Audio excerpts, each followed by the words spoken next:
Well, I'm always nervous when people clap before you said anything. You know, I think you should just sit down because it won't get any better. First of all, thank you for coming in at this hour in the morning. I was sort of hoping everybody would be asleep and then you won't notice that I didn't have anything to say. I'm going to talk to you about a phenomenon which is now appearing in the internet environment, and that's programmable devices that have communication capability. The term Internet of Things is commonly used to refer to this class of device. So another term which is used is cyber-physical systems. And most people, when they hear those words, or Internet of Things, think of physical devices that are manipulating the world, like a physical robot that takes sensor input, for example, and moves something around, makes a change in the real world. So it's taking input in, it processes, and then it has an effect on the real world. But I think that we should expand our notion of definition and think about any piece of software that takes real-world input, does something with it, and then has an effect on the real world. So an automatic stock trading program, from my point of view, is a robot, even though a lot of people prefer to think otherwise. Another thing is any programmable device, in some sense, falls into this general category of cyber-physical systems. At Google, for example, we have a lot of massage chairs. And you sit down, they're programmable. And you sit down and you select the program for massaging your back or your legs or something. My wife loves them. We put one in the house. I never sit in it because I know it's being driven by software. And I'm sure at some point it's going to go like that while I'm in the chair. And as an old programmer, I know better. Light bulbs. Light bulbs are also becoming programmable. Some of you have seen the Philips Hue bulb from your app on a mobile. You can change the color and the light intensity. So these, in my view, are all part of this spreading connection or collection of cyber-physical systems. When you also think a little bit about software that moves around in the net, in some sense that too is kind of robotic. JavaScript and Java and some of the other high-level programming languages are what you ingest. If you go to a website with a browser and you click on a link, it pulls a file into the browser, and the browser interprets the file. It's not just a question of interpreting presentation formats and imagery or video and audio. There's executable programs that are being interpreted. And so in some sense, those are kind of cyber-physical systems because they may have an impact on the real world. And sensory networks, of course, are sitting around. These are small devices that pick up temperature and humidity, light levels, pollutants, and all kinds of other seismic information. And those sensory networks are programmable to gather the data and send it to some recipient endpoint. But the data itself may not have an impact, but its interpretation, I mean, something trivial like a heating and ventilation system may take temperature data and decide whether to heat or cool. And so that's having an effect on the real world too. So I just want you to sort of broaden your view of what cyber-physical systems are. Now, during the Bill Clinton campaign, way back in the 1990s, his slogan was, "It's the economy, stupid." And I have to tell you, in the cyber-physical Internet of Things world, it's the software, stupid, that we need to be concerned about. The first problem we have is that nobody knows how to write software that doesn't have bugs. We've been trying for 70 years, ever since computers have been around, and we haven't succeeded. And so if there are going to be bugs, and those bugs show up in the Internet of Things devices, who's going to fix the bugs? And for how long are they willing to fix the bugs? What if you install a device in your house that's supposed to last for 20 or 30 years? Will a company be around that made that device to continue to repair the software or maybe augment the software? That's an open question. It's not clear. And if the company goes away and people are still using the devices, will the software be available? Will the source code be available? Will someone else be able to pick up the task of repairing some of those bugs? These are all open questions in the space. It's not clear what commitments companies should make about the support and maintenance of the software of these devices. Assuming for a moment the device is capable of being updated. To give you a concrete example, the Tesla car is really just a big battery in a four-wheel vehicle with a steering wheel and a giant computer and a 17-inch display. That's it. And it gets updates on a regular basis. And so my wife has one of these cars, and she gets in, and every once in a while, it will display on the screen, guess what I can do now that I couldn't do yesterday, because it downloaded new software. So this is a powerful tool for augmenting the functionality of these devices in addition to fixing bugs. But the question is, should the device be suspicious about the software it's downloading? What if it is from some malicious source? What if it's a piece of malware that will cause the car to drive over a cliff?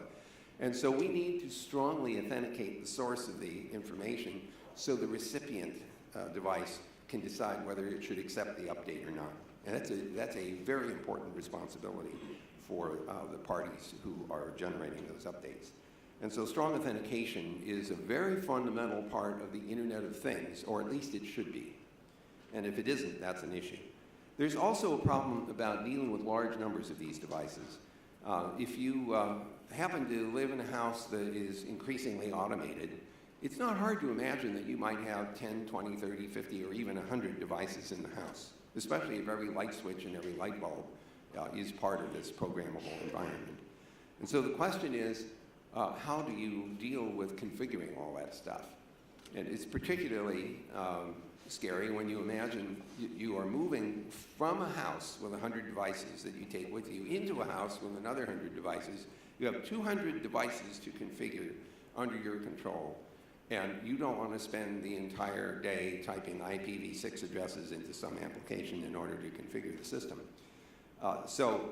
You think it's bad, for 200 devices. If you have a manufacturing plant, it could be tens of thousands of devices. So we have to find a way to automatically configure large numbers of devices in a convenient and safe way. Safety is important. I have a fairly smart 15-year-old next door, and I always worry when I'm configuring my devices that he'll notice that I'm doing that, and he'll take over the control of my entertainment system. Or what might happen worse, here in Singapore, people live in these, high-rise buildings, so you're surrounded by a lot of people. What if you are in configuration mode and you accidentally configure your neighbor's equipment into your system? So the people who are designing these devices have to think about scaling, and they have to think about strong authentication. They have to think about how to make sure that you're innocently not accidentally configuring devices that don't belong to you. So how do we do that? I don't have answers for you. I just am putting that problem on the table, hoping that some of you will be doing research in this space and will fix the problems that we old people have created for you. There's also machine learning and artificial intelligence, which is becoming a part of the discussion of IoT. I mean, think of self-driving cars as a classic example of this. My experience with AI is most of the time you create artificial idiots, not artificial intelligence. And because they learn the wrong things. I mean, the classic way of dealing with these devices is to train them by exposing them to a whole series of inputs and telling them your conclusion about that input is either right or wrong. Now, I'm oversimplifying a little, but for a classification case where this is an image of a cat and this is an image of a dog, and you run repeated tests to tell the device this, did you get it right or not, and they adjust their parameters. One of the things, and another example of a thing that went wrong, Microsoft had developed a chatbot, something you could talk to over the net, and they wanted it to learn what the language was used and what topics were of interest. And of course, the people who were out on the net knew that. And so, of course, they immediately injected all kinds of bad words and racist comments and terrible things. And so the chatbot picked all that up, and it started sounding like a really bad person. And so they had to take it off the net. And I have a thermostat that is supposed to be smart, and I've discovered that it learns all the wrong things. So the problem is that it's determined to reduce my energy consumption by not using energy to heat or cool if nobody's home. And it's a pretty reasonable thing to do. The problem is that it has a sensor which detects if somebody's home only if you walk in front of it. And we have a house with a number of rooms. These sensors have two zones that are under control. One of them is in the dining room, which nobody ever uses except if we have company, which is once every few months. And we have an upstairs zone, and nobody is up there either unless we have guests. So the thermometers, or the thermostats, figure nobody's home, ever. And so the result is that during the winter, it doesn't heat, and during the summer, it doesn't cool, because nobody's home and it's saving energy. And at the end of the month, it sends me a note saying, look at all the energy I saved. And my reaction is, you idiot. I froze to death in the winter, and I boiled in the summer, and I'm not happy about that. The solution, obviously, is more sensors that can say, there's somebody in the house, actually, it's just not in the room that you happen to be at the time. So we have to think about those sorts of system-wide issues in addition to sort of local conditions. There's another very interesting problem, and it has to do with control of the devices or access to the data that they produce. And this is ephemeral or episodic access. So let me give you an example. You have a set of sensors to tell fire alarms, fire sensors. So the fire alarm goes off, and the fire department is on its way. Under those conditions, you might want the fire department to have access to the temperature sensors so it can see where's the hottest part of the blaze, and maybe even access to the webcams, the cameras in the house, in order to see if there's anybody unconscious, for example, in one of the rooms. But you only want the fire department to have access to that in the emergency. And then when the emergency is over, you don't want them to have access anymore. You have to figure out how to do that. How do I determine that this particular party is authorized to get access during an emergency, and how do I withdraw that access afterwards? You could make the same argument for the police department or the emergency medical responders. You want them to have access to information in the emergency, and then you want to remove that later on. Now, there's another variation. I'm using residential examples here because they're easily grasped, I think. So think about a house that's heavily automated, lots of IoT devices, and you have guests who come, maybe just for the evening, or maybe they stay for a week. And you want them to have reasonable control over the house that they should have without necessarily having the ability to mess up the security system or something like that. So the question is, what does it take to introduce your guests to the control system? How do you authorize them? What are the mechanics? How long does it take? Do you have to spend 15 minutes introducing your guests to the control system? Do they have to, show their fingerprints or blood type or their iris scans or something else? And then what happens when they leave? Because you don't want them to have continued access to the control of the house after they're gone, especially that 15-year-old kid that came along. So there is this issue about episodic control again, strong authentication to make sure that the parties, that the system knows which parties are asking for information or control, and knowing what the scope of that control is. Then there's this question about parents and kids. It may very well be that the kids aren't supposed to have as much control over the house as the parents do. Of course, you're young, and I remember when I was young too. We often had better knowledge than our parents did about how to do stuff. And so in spite of that, you might still want to have the system to make distinctions between a child and an adult in the house, and not give the child inappropriate control, especially not to let them turn off the security system, for example. This also applies to industrial settings where you have tens of thousands of devices. The administrative staff in a company should not be controlling the robots that are assembling the cars, for example, in an automobile plant. And so the system, again, has to distinguish in a very strong way who has access and who doesn't.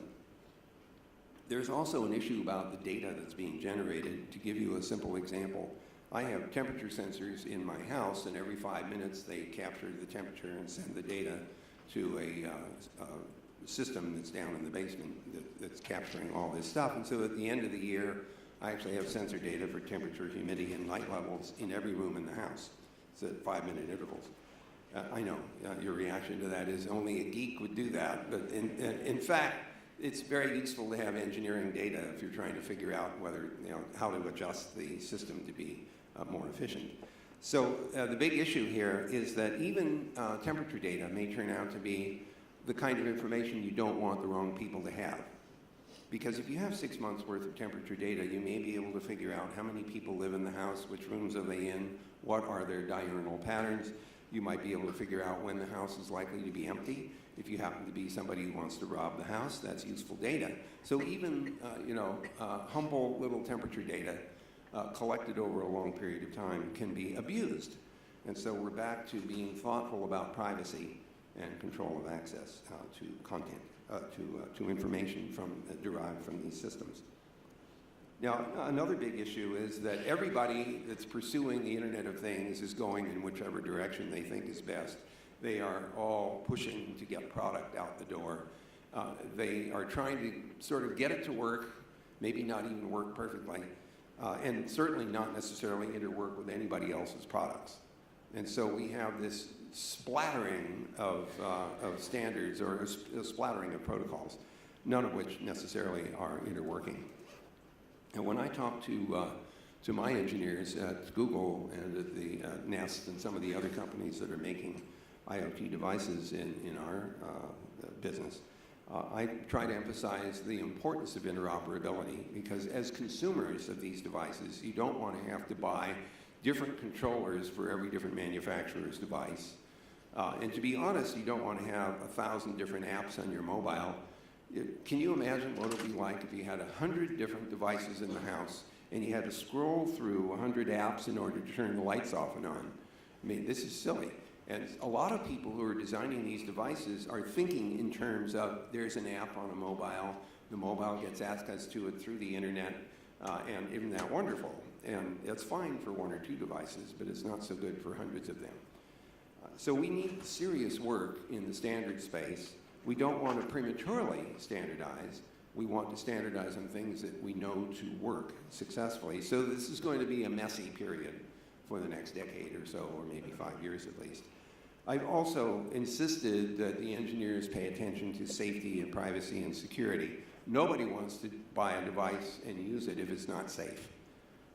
And they certainly worry about their privacy, and they certainly worry about security. So they don't want malware to be ingested into the devices, or the devices be abused without your knowledge. And so the webcams were used to attack the Dine Company a few weeks ago. Those webcams had no security control at all, no access control. They had usernames and passwords that were widely known, or they had nothing. And so the botnet general assembled a botnet of 500,000 of these devices and aimed their video streams at a target and just overwhelmed the target with a 550 gigabit per second stream. So it's irresponsible to build devices like that can be abused in this way. And so I teach my engineers that they have a basic ethical responsibility to build in these safety checks and security mechanisms to protect innocent users, either from their harm themselves or their devices being used to harm others. We don't have, I've already mentioned that there are lots of proprietary and even national and international standards efforts going on. You can see them listed up here. It's alphabet soup. Hello? It's for you, Tim.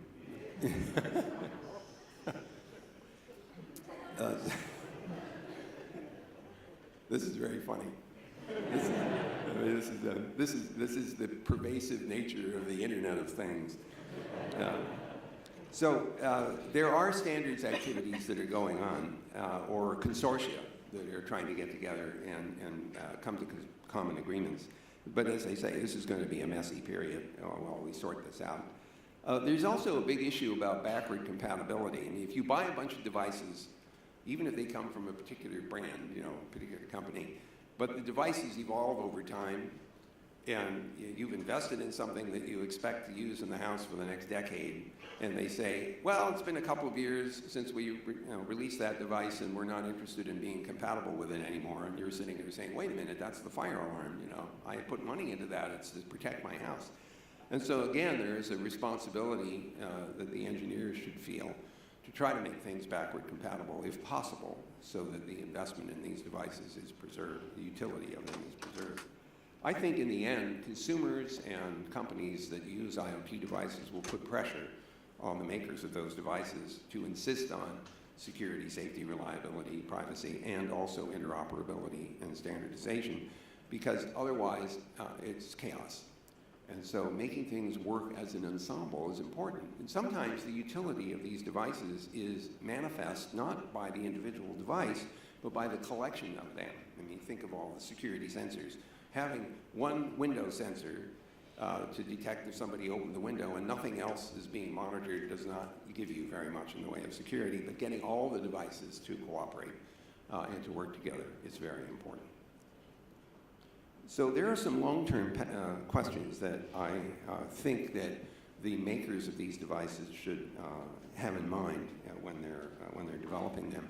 I have a bunch of picture frames. I remember the first time somebody came along and said, there's an internet-enabled picture frame.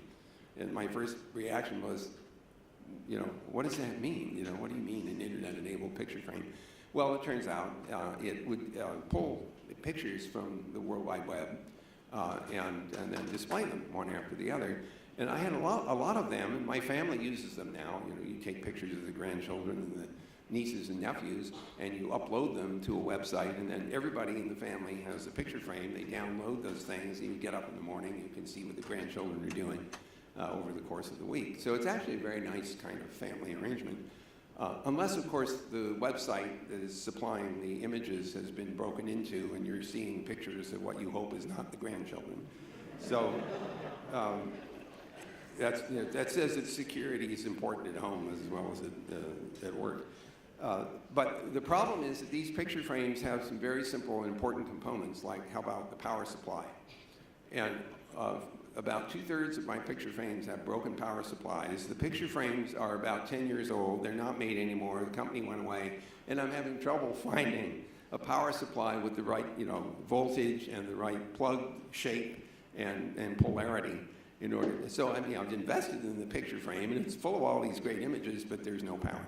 And so these things are annoying to consumers. I have hearing aids, for example, and they cost about $4,000 each. I mean, this is a serious piece of equipment. You know, dual digital signal processors, washes the dishes, and it does all these other things. And the trouble is they don't work unless they have these little batteries. And so I carry around a bunch of these little teeny batteries. If the people that make these batteries decide, it's not an interesting business, my $4,000 hearing aid is useless.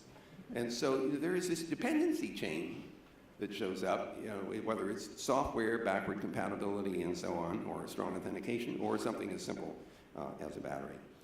I even have a custom entertainment system at home, and it's a big mistake. I mean, it's lovely, it works well when it works. When it doesn't work, I don't have access to the programming for it. I have to call a guy who lives 100 miles away to come out and fix it.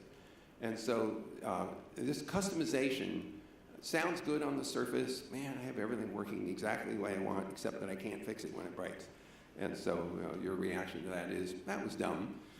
What you really want is more standardization so that things just run. And there are other dependencies that show up. For example, if the Wi-Fi system isn't working, my entertainment control system doesn't work either because it was dependent on Wi-Fi. This actually brings up another problem. I think I have it on another slide, so I'll wait. Programmable light switches, and we're back to batteries and things like that. Our light switches at home, some of them just plug into the wall and have these little lithium batteries in them. And if those batteries go bad, or you can't get any more, suddenly the lights don't work anymore either. My wife is an artist, and she really doesn't like all this automation crap, in the house. And you just give her a light switch, and she's really happy about that. So some rooms of the house have this big, bank of light switches with dimmers on each of them, and she can control every light in this nonsense about having to use a mobile to control the lights is crazy. Okay, so, and some of the programming interfaces for these things are really clumsy. All right, I think this is my last slide. And let me make sure, yes, okay, good. So first of all, in terms of the things that I consider to be really high priority in this IoT space, and which rests on the shoulders of the engineers who are designing and building them. First of all is reliability and ease of use. I mean, why would you want something in the house that wasn't reliable? I mean, if it was supposed to be something you relied on and it didn't work, you wouldn't want it. So reliability is a very high requirement. And ease of use also. I mean, I don't want to have to stand in front of my mobile or a little touch pad and spend 10 minutes turning the lights off and on. So that's silly. Now, a lot of people are equating voice commands with ease of use. And that's maybe that will work sort of, but if you have to repeat yourself over and over because it didn't understand your accent or something, you would get pretty frustrated and, smash the thing. You also have another little problem. What about voice recognition? What I don't mean by this, can you hear the words? It's who spoke, speaker recognition. So is it the kid? Is it one of the children? Is it a neighbor? Or is it the owner of the house? If the system doesn't get that right and responds to a command that should not have been accepted, we have a problem. So this is a lot more tricky than it sounds. Anybody who says, we have a device that understands your voice and it will make life wonderful for you, you need to think twice about how well they've worked out the speaker recognition problem. Safety is a huge issue too. Why would you want a device in the house that wasn't safe? And so we have to have a way of showing people that the product has been tested for safety. In the US, there's a thing called the Underwriters Laboratory, and they mostly test electrical devices, and now they test a broad range of other things, automobiles, things like that, appliances. And we need a kind of cyber underwriters lab that will look at the code. And in fact, there is such a thing underway. A former program manager at ARPA and a former Google employee has started a cyber underwriters lab, that's not what he calls it, to look at the software and to say something about its integrity. Security and privacy have always emphasized, already emphasized a lot, and it should be obvious that we need to pay attention to those in order to make sure that the consumers are properly protected. Autonomy is a very interesting concept. Imagine for a moment that you have a house full of all these devices and they all seem to work okay, except that they only work if the house is connected to the internet. And if the internet connection goes away, which could easily happen, you don't want your house to stop working. And so it's not okay if the mobile has to use the internet in order to control the device. You need local ability, whether that's a physical way of controlling the device or at least some way of having local connectivity so that the software needed to control the device is contained in the house, independent of whether the internet is accessible. It would be pretty embarrassing if your house stopped working just because the internet wasn't available. And even though I hope the internet's always available for everybody all over the world, but we know better. So we hope. And then finally, interoperability matter, and that's the question of ensembles of devices from multiple manufacturers working together can be a really powerful way of igniting new ideas. I mean, imagine that you're not the maker of any of the devices, but you know that they can interwork, and you think up new kinds of ways to use these collections in order to do something useful for your customers. And so enabling these kinds of these ideas, enabling the invention of new applications ought to be a very valuable aspect of the design and implementation of the Internet of Things. So that concludes my formal remarks. I understand we're not doing Q&A, so I will give back to the next speaker 1 minute and 55 seconds. Thank you very much.